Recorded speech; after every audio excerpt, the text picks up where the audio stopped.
Hey you guys, Matt Allen here. Welcome back to Tactical Bassin'. Today, we're talking everything you need to know about fishing a soft jerkbait.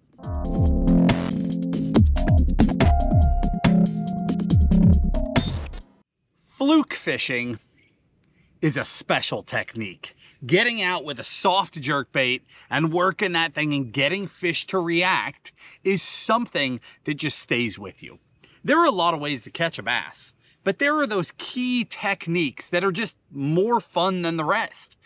And with the way things have been in bass fishing the last couple of years, increases in pressure and electronics and tournaments and all these things, anything that makes fishing more fun, I'm all for. Because that's why we're all out here. We want to catch fish, we want to have a good time. And a soft jerkbait is one of the best ways to get that experience. It ranks up there with, topwater. That's one of those things where you get that blow up and you just never forget it. A swim bait, the first time you're rolling a big bait and donk, a giant eats it, you never forget it. The little mega bass karashi, pop, pop, pop, pop, pop on a bait finesse rod, and those fish are climbing over each other trying to eat that thing, you never forget it. A soft jerkbait is in that same category. So today, I want to take a deep dive into how to fish a soft jerkbait effectively. It's one of those things that will make your fishing more fun. You can catch a lot of fish and you'll have a blast doing it. Now, the funny thing about this category, you call it a soft jerkbait if you want to call it the generic term, right? Otherwise, you call it fluke fishing. This is the Zoom Salty Super Fluke. That's that bait right there. It's not very often you've got a bait that owns an entire category. Fluke fishing, the Demiki rig, there's another one. I don't know, I'm sure, the Senko, right? We're talking stick baits, but people say Senko. There's only a handful of baits that just dominate a category. And there's always a reason why. You've got to take note of that. That Zoom Super Fluke is just a special bait. You can rig them all sorts of ways. You know, you go down to Texas in the summertime, you'll find guys throwing a fluke, but they're doing it on a Carolina rig. They're dragging this thing in deep water. Totally different than what I do with a fluke. What I want to talk about today is how to take a soft jerkbait and have a blast with it. I'm talking fishing fast, fishing aggressive, fishing shallow cover, fishing offshore grass, pulling suspended fish, all these different things we can do, fishing the color line with it, all these things we can do to get fish to react at a time of year when there's not a lot of reaction going on. It's one of the things, again, about a fluke that's so special is just how fun this bite can be. Now, today, what I've got here, I've got a handful of baits. There's actually quite a few of them. They're for different things. I've got like my main core of baits, and then I've got some bigger baits, some smaller baits to help you fine tune it based on your fishing. And I'll show you the exact rigging, right? Things you may have never seen before, like the nose hook rig. We sometimes call it the banjo minnow rig. This is something we developed, 10 years ago or so. And it's incredible how well it works. Way better than you would ever dream that it would work. We're going to talk about how to fish the donkey rig or the double fluke rig, how to do that effectively, because when that bite is going off, you'll never forget it. It's just so much fun. So let's back up. Let's walk through these baits. Let's talk about how to fish the fluke. The vast majority of the time, take a soft jerkbait and I fish this thing essentially as a half topwater, half subsurface bait, okay? So these are baits that I want either skipping on top or just below the surface, occasionally bumping the surface. That's where I think the biggest fun factor is in fluke fishing. That's where you get the visual. They blow up, they miss, you see them spin around, do it again, or you'll see one come up and start tracking it. When that fluke is walking and you see the bass snaking behind it, trying to line it up to take its shot, those are things you never forget. So I've got these key baits. There's essentially 3 baits that are at the core of my soft jerkbait fishing. I want to run through those first. So what we're doing with it is fishing it up high in the water column, okay? The main way that I fish it is just on a wide gap hook, but then there's also the nose hook. We're going to come back to that. But I have sort of a system that I fish. So there are 3 main baits. The first one, of course, is that Zoom Super Fluke. I mean, if the bait owns the name of the category, you cannot ignore it. Here's the deal. A Super Fluke is very darty, very fast, very aggressive. It'll skip and jump out of the water very, very fast in the way that it moves. My next bait from X Zone is the Whiplash Shad. The Whiplash Shad, you'll notice, is larger than a Fluke. This is a Super Fluke. It's larger than the Super Fluke. And it also, where the Fluke has a forked tail, the Whiplash Shad has this long single tail, very different. And then our third bait is from Yamamoto. This bait is called the D Shad. Size-wise, we're right back there with a Super Fluke, but the tail's different. It's that long flat tail, and then it's got sort of like a bulbous little end on it. Okay, very different baits, all 3 of them. That's why I keep all 3 around all the time. If I want a super darty, aggressive, skipping out of the water, like they are chasing bait fish on the surface, and I want in there, the Super Fluke is the best mimic of that panicked look. The Whiplash Shad, that has become my bread and butter. That has become my number 1. This bait has a very snaky action. So where the Fluke is doing this, the Whiplash Shad is gliding. It's a very different action, okay? I use that one most often. And then the last one, the D Shad, is sort of in between the two, but what makes it so special is that it's so packed with salt that it sinks the fastest. So sometimes I want to be right up on the surface. I'm throwing that Super Fluke, they're blowing up on it.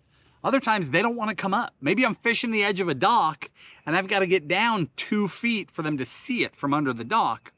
That D Shad is getting down and staying down a little bit better. Now, we can also modify our rigging to get these baits to do all sorts of things, and I'll get to that in a second. But outside of those core baits, it's really just simple colors too. Like, I grabbed 3 from the Whiplash Shad because I throw these so much. 3 baits that would cover everything. The first one is Electric Shad. That's that really ghosty, very shad-like profile.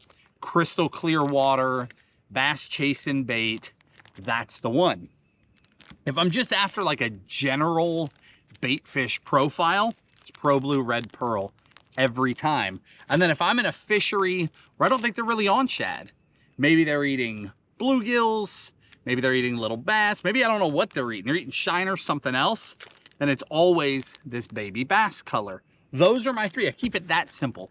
Same thing, like in the Super Fluke, smoking shad is my number 1, like all day, every day. I grew up throwing that bait in that color. I mean, as far back as I can remember, I can think of blow-ups on that Fluke.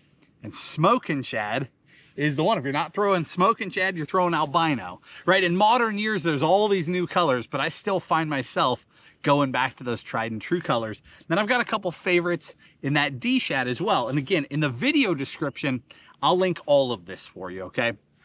Now, let's jump into the hooks for these main baits, okay? 2 types of hooks. The first one, this is from Owner. This is called the all-purpose bait hook. The all-purpose bait hook is it's a simple hook. It's an inexpensive hook. It's a needle point. It's like a 1X wire, okay, like a standard wire hook. That is my all-around hook that you're going to see me use. You can use either a 3/0 or a 4/0. So if you already own one of those, you're good. There's a reason I have 3/0 and 4/0. We'll get to that when we talk about that donkey rig or the double Fluke rig. We'll come back to that. The other one that I throw is a Gamakatsu Superline. The Superline is more like a 2X hook, so it's stronger. If I'm just fishing, especially if it's clearer water and I want to go to lighter line, I use that standard all-purpose bait hook. If I think there's a shot that I'm gonna hook giants today, I go a little heavier line and I go to that super line hook. Very simple. Now, with that said, let me pull a hook out and I'm gonna show you some things, because we can take, I've shown you 3 baits for 3 different things, right? One to be more aggressive, it wants to stay on top, one that's sort of snaky, and one that wants to get down a little. But we can do a lot just with a hook. So this is that 4/0 all-purpose bait hook. If I take my soft jerk bait and I just barely come into the nose, just a little bit, like 1/4 inch, and I pop out, and then I turn around and I text pose it, you know, just your standard rigging, pop through the back, skin hook it. Standard rigging. My hook is farther forward because I only went in about a 1/4 inch. In fact, you can see the eyelet sticking out. What that will do is the bait will want to nosedive. So I can take a whiplash shad and I can rig it very hook forward, just like that. And the result will be that it doesn't want to break the surface. It wants to go down. So it's going to fish 6 inches to 2 feet below the surface on a fast retrieve. Now, of course, I could slow down, I could count it down, I could do all these things, but just on a standard retrieve, it's going to stay below the surface. I can take the same hook. Let's do this again. I come in, but this time I go all the way to where the body cavity opens up before I pop out. So more than a 1/2 inch. And now, same rigging, pop through at the back of the body cavity, text pose, same exact rigging, but everything is moved more than a 1/4 inch back from the last placement. That causes the bait to sink much flatter rather than nose down. The result is that it wants to glide more, meaning that when I'm twitching it, especially fast twitching it, it will want to go to the surface. So I can take the same bait with the same hook, and by sliding my hook back slightly in the bait, I now have a bait that will be breaking surface on my retrieve. Same retrieve, twitch, twitch, twitch, pause, twitch, pause, twitch, twitch, pause. But in the turns, it's breaking surface and occasionally trying to jump. So I'm taking the same exact rigging components and getting 2 very different behaviors out of the bait. So you can get these 3 different baits and they'll do 3 very different things, or you can pay attention to your rigging and you can control a lot of that as well. Now the D-shad will naturally go deeper. I could take a D-shad on the same setup. I can get that thing nosedive and get it down 4 to 8 feet, still fishing effectively. See, I can really get a lot deeper, but I can take my whiplash shad and still do very different things with it. Now, of course, we can drop down. If I went to a 3/0 hook, it's going to want to surface even more. I could go to a 5/0 hook, total overkill, but I could do it if I want to help it dive deeper without any weighting of any kind. Just with a weightless hook, we can completely change the behavior of the bait. But those 3 baits, those are sort of my standard rigging, if you will. Now, one more hook that does something unique. This is from Owner. This is called their multi-offset hook. This is a cool hook. So first off, the hook has a straight eye. Unlike any other wide gap that I've ever seen, the eye is turned.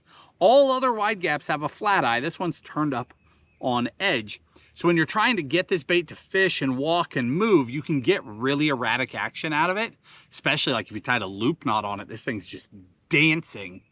The other thing I like about this particular hook is that I can go to much lighter line while still being weedless compared to a regular hook. And I can go to a smaller hook, so I can really fish them on the surface. I can fish slower, and I can get a really good hookup ratio. The reason why, again, it's called a multi-offset. The reason why is that this hook, it's not in line. So if you see a standard hook, let me just grab a regular Owner hook, all right? I'll show you here.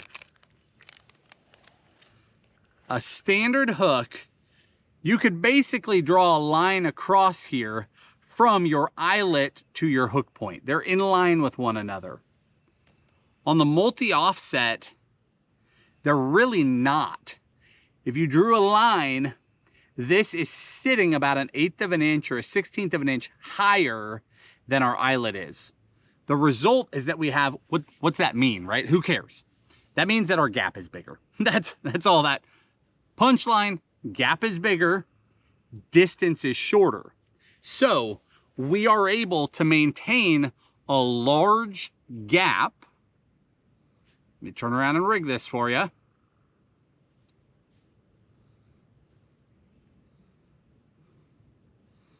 A very large gap and a very short shank. So I could even go, this is the 4/0, I could go to a 3/0, which would suck it up even further, way up in the nose of the bait, but I've still got the gap to get a good hook set. So the result is we're getting a much smaller hook while still getting the hookup ratio, which is allowing us, if you need to get finessey, if you're in a highland reservoir, and we'll talk about a nose hook because that's really finessey, but this is like the in-between. We're still weedless rigged, but we can go to a smaller hook and a lighter line. You can drop down to 10 or 12 pound line, fish this no problem. You can still crack those fish. You can still come through cover because you are weedless, but we're doing it on a much shorter gapped hook, which is helping our bait stay up on the surface even more if we want to fast fish as well. Just a cool addition. That hook is one of the most popular hooks in Japan, but it is new to the US. We did a review of this hook, I don't know, a month or two ago. We did a review of that one. It's a newer hook, but this is one of those key times where that hook really shines. There's a real standout reason that difference in gap allows us to go to a smaller hook. Okay, let's talk about these other riggings, actually. Let's talk about nose hooking, let's talk about donkey rigging, and then we'll get into other baits, like bigger baits, smaller baits, all those things. Man, I am glad I pulled up. It's hot today, but I pulled up in this little shade pocket, and this is working out beautifully. So this is the nose hook rig. We discovered this, no one showed this to us, we were just fiddling around and discovered this method of fishing a soft jerkbait many years ago. We've done a lot of videos about how to do this, but what this rig allows us to do is to go to really light line. So normally that whiplash shad, I would be throwing that on a 4/0 wide gap hook. Typically, I would be throwing that on like a 7 to 7.3 medium heavy bait caster. You could go down to a medium if you need to, but typically medium heavy. This is a Fenwick World Class 7.3 medium heavy, 40 pound braided line to a 15 or a 17 pound leader. Allows me to fish that bait really effectively around cover. I can pull big fish out. It's not overdoing it for smaller fish. It's a lot of fun to fish. Now, if you're on a highland reservoir or you are on a clear water fishery, the fish will get nervous about that 15 or 17 pound line, right? They don't want to eat it, especially in the heat of the day. They can see it, so they won't do it. The only way you can get those fish to bite is going to lighter line. But if you go to lighter line, you could never set the hook. That's where the nose hook came in. So by setting up this way, I've got a hook all the way out on the tip nose of this bait. That is a Gamakatsu Finesse wide gap hook. It's a 1/0. I'm taking a 6-inch bait, sticking a little 1/0 wide gap in it. I can fish this on 6 to 8 pound line all day long. Now, this particular setup, this is Seaguar Gold Label, so it's actually 10 pound. Seaguar Gold Label is a leader material that's incredible. It's super thin, super strong. So I'm actually throwing 10 pound because I'm on the Tennessee River where I might run into a giant. but it's as thin as the 6 or 8 pound that you are probably tying on. Just a little trick for you. You go to the right leader, you can actually size up and they're still the same diameter as what everyone else is throwing. So I'm actually cheating going to that gold label 10 pound. So I've got a lot more horsepower to hit a big one, but you can do this on 6 or 8 pound line all day long. Now, how do we set this up? How does it work? How do you hook the fish? Because it looks like they're all going to miss, right? Well, here's what we discovered through all these years. When a fish eats a soft jerkbait, 99% of the time, they eat it head first. It's just the way they do it. They suck that thing up whole. The whole thing goes in the mouth and gets vacuumed up. What we discovered when we did this, and again, it was by necessity. It wasn't because we knew it worked. We just needed to get bit. We needed to go to lighter line. Only way to do that was to go to a little hook. So we just nose hooked a Fluke, went to town. Hey, it works. What we discovered is that all of the fish on this setup, they're always hooked in the back of the mouth, in the roof of the mouth. It's an incredible hookup to land ratio. They don't short strike it. It has to do with the way that they eat the bait. Now, through the years, we've fine-tuned the rigging because obviously these would just rip off and you would go through piles and piles of baits all day long. So I'm going to reverse rig this for you so you can actually see what we're doing. The first thing that I've got added to this is this right here. It's a Gamakatsu silicone stopper. It's the XXL size. Sounds huge. It's not. That's this little black piece in here. What that is doing is helping this whole thing not pop off the hook, not just jump over the barb and get off. I fished without them forever, but you'll see as we reverse engineer, there's more inside of here making this work, but I get more longevity out of it by adding that stopper. Let me pull that stopper off if I can. Should pop off. Yep, there we go. Now what we've got is that hook, that Gamakatsu Finesse Wide Gap 1/0. If you were going down to a smaller bait, you'd go to a size 1, but a 1/0 will work for all your standard type flukes, okay? Now, we can fish that, depending on where we're fishing. I'm fishing the standard, but you could also throw the weedless. Again, I'll link all of this in the video description for you to make it as easy as possible. But if you're around grass, but you still want to be able to do the nose hook, you just use the weedless hook. And then hidden inside the nose of the bait, what creates the longevity, I've got to reach in here and get it and twist it out, is an Owner CPS spring. And that is what makes this system work. That's this guy right here. Owner CPS spring, size medium. So again, I take that and I screw it into the nose of the bait. The reason why is that if I was just hooking the nose of the bait, what would happen? They'd just rip off. I put that CPS in there, I screw it all the way in out of sight, then I take my hook, I stab through the bait, through the spring, and through the bait again. So it's actually hanging on the bait, and then that stopper, which I promptly lost, will go on there last, and that will keep it all tight so that it doesn't just jump over the barb and come off with your CPS still in the nose of the bait. That rig can be fished on light tackle. You could fish it on bait finesse, you could fish it on spinning gear, but you can fish that effectively to catch very wary fish. Nervous fish that will not bite heavier line will crush that. It works so well in clear water situations. It's amazing. The other rigging is the donkey rig or the double fluke rig. Again, I started this off by talking about how fun fishing a soft jerkbait really is. This is the peak of soft jerkbait fun after you understand how to set it up, because it looks like a disaster. We've got two different lines here twirling around each other. It looks like a mess. Once you know how to set it up, it's not a mess at all. So what we've done here is we've done a double rig. We take a bobber stopper and I put that on my line first, up on my main line, okay? All that's going to do is help this whole contraption stay together when it's flying through the air. If I don't have a bobber stopper, my first bait will be 8 feet up the line. This whole contraption will just be flying through the air and I can't get distance out of it. So I start with a bobber stopper on my main line. That's step one. Then what I do is I take 2 different hooks and 2 different lines, and I need to rig them first.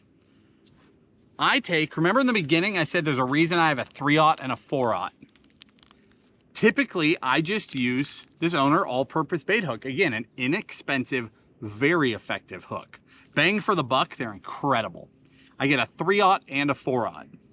For my front bait, this one up here, it gets a 3/0. My back bait gets a 4/0. The result is a difference in the weight. Just like I could adjust my hook placement, if there's a difference in the weight, the 3/0 will naturally run a little bit higher than the 4/0. So what these baits are doing when I'm twitching my rod and working them is they're dancing. So normally a fluke will dance and dart. By using 2, they go opposite of each other. It's really incredible. They're going like this, working together. Same concept as like an Alabama rig, essentially, but it's just 2 baits. It's amazing when you get double ups. I love doing this with my kids. I take my daughters out and I'll let them throw the double fluke rig, and they lose their minds when they realize they have 2 on at the same time. It is so much fun. Sometimes you'll hook both up at the same time. Sometimes you'll have one on, your other bait's just flapping in the breeze while you're fighting, and another one will come up and latch onto it, and you end up with 2. No matter how you hook them, 2 at a time is amazing. So what I do, the first one, 12 to 18 inches of line, okay? I tie that 3/0 hook on one end, and then I tie a swivel on the other. And that swivel, it's a tiny little swivel. This is a number 10 swivel, okay? Little tiny swivel. I take that and I tie it on, so 12 to 18 inches long on my first one. I take that swivel and I put my main line through it. So it's not tied on at all. It can slide up and down the line. Again, that's what the bobber stop is for, is to control how far it can slide. Then I take my second one and I tie this guy.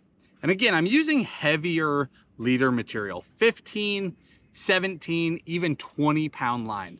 But my second one will be 18 to 24 inches long. I tie my 4/0 hook to one end, and then again, the same swivel. So first thing on my line is a bobber stop. Second thing is we go through the swivel of my short line so it can slide. Then I take the main line and I just tie normally to the second one. So it's tied to the line. And all we have is just another line that's free floating up above. The result is 2 baits that are in line with each other that are like 6 to 8 inches apart. And they can dance separate of one another. This looks like it would be a snaggy disaster. Because of the dual swivels, I have no issues with it ever. Ever. They fly out there, they crash down. Oh, I backlashed it though, that was nice. They fly out there, they crash down. You would think they're all tangled up, but you start twitching, working that rod, they're not tangled up at all. They come back totally good every time, ready to go again. And you can fish 2 baits just as effectively as 1 bait. And again, the benefit is doubling up on fish.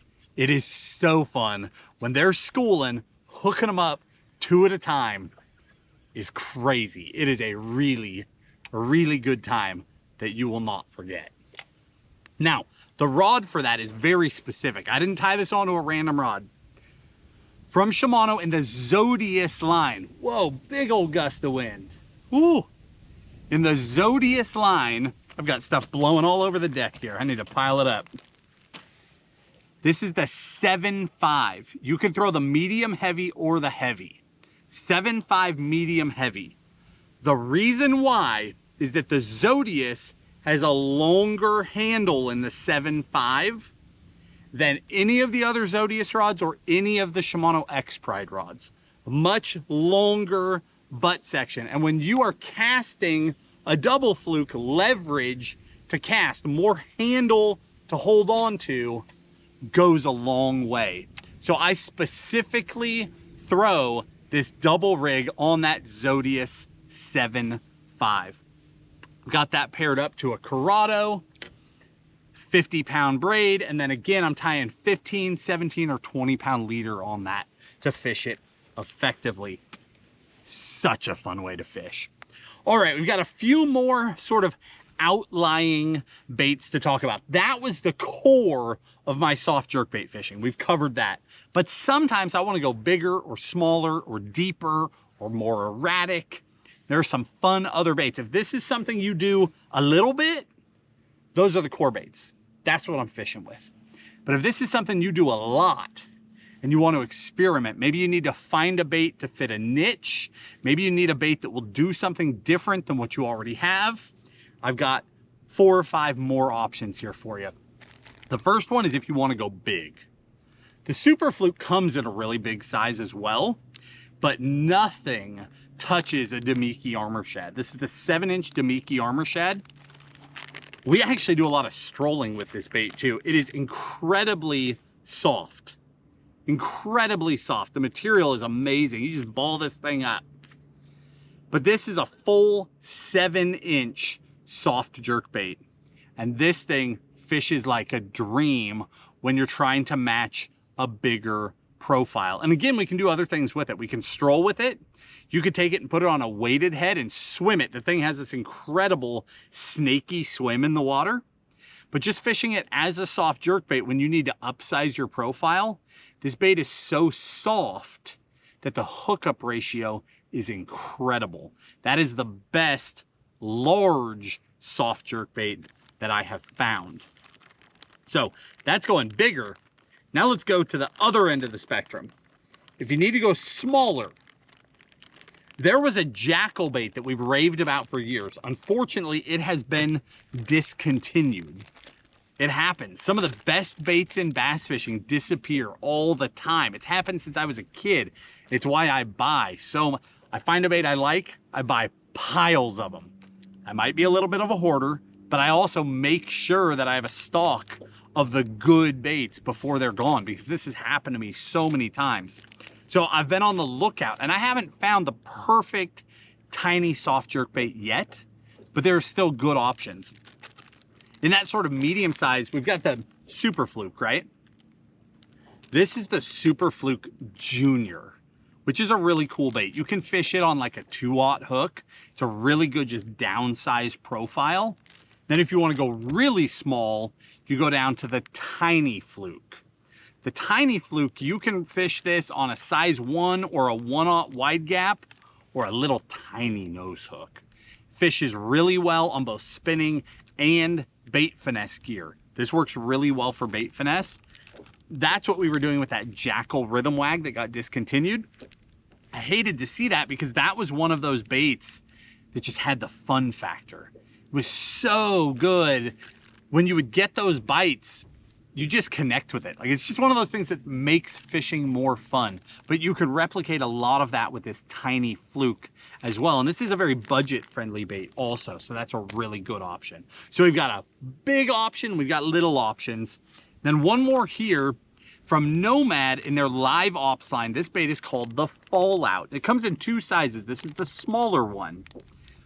I did a gear review of this bait back in spring. What's cool about this bait is that it comes with this tungsten ball system where you can move the balls around inside of it. So you can take them all out, you can fish that thing right on the surface, but you can add tungsten balls to various spots in the bait to change the action. And when I move one of them all the way forward and then leave another one in the middle, then I put it on a wide gap hook. This is the dartiest, most aggressive of any soft jerkbait that I fish. I talked about how aggressive that Super Fluke is.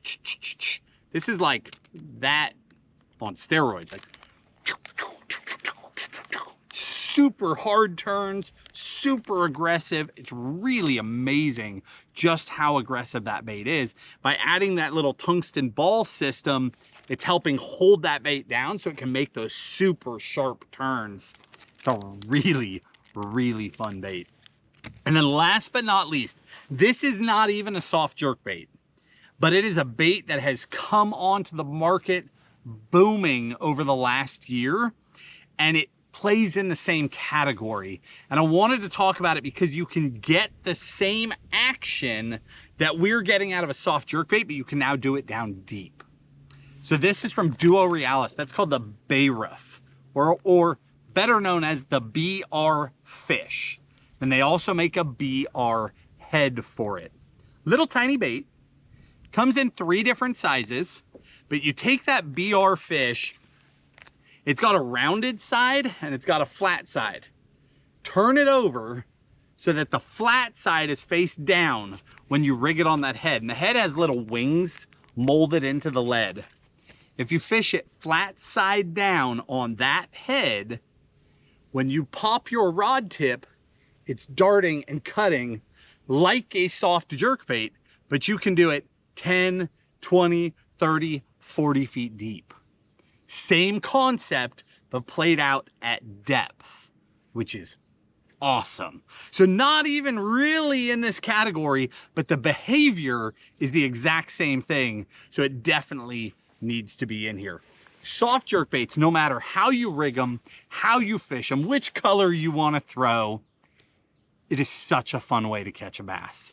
Take advantage of it. It works really well this time of year. As we go into fall and they start pushing bait shallower and shallower, driving bait up into cover, it will work even better and better and better. So the technique that you're learning today will benefit you all the way through the fall. Again, I will link everything in the video description for you. The baits, the hooks, all the rigging components, the rods. I'll give you favorite colors, favorite hook sizes, all that stuff to make it as simple as possible. I know we talked about a lot of baits. There were only a few critical baits. The others are if you want to expand and have more fun with it. If you guys enjoyed the video, hit the like button, subscribe to the channel, and we'll talk to you soon.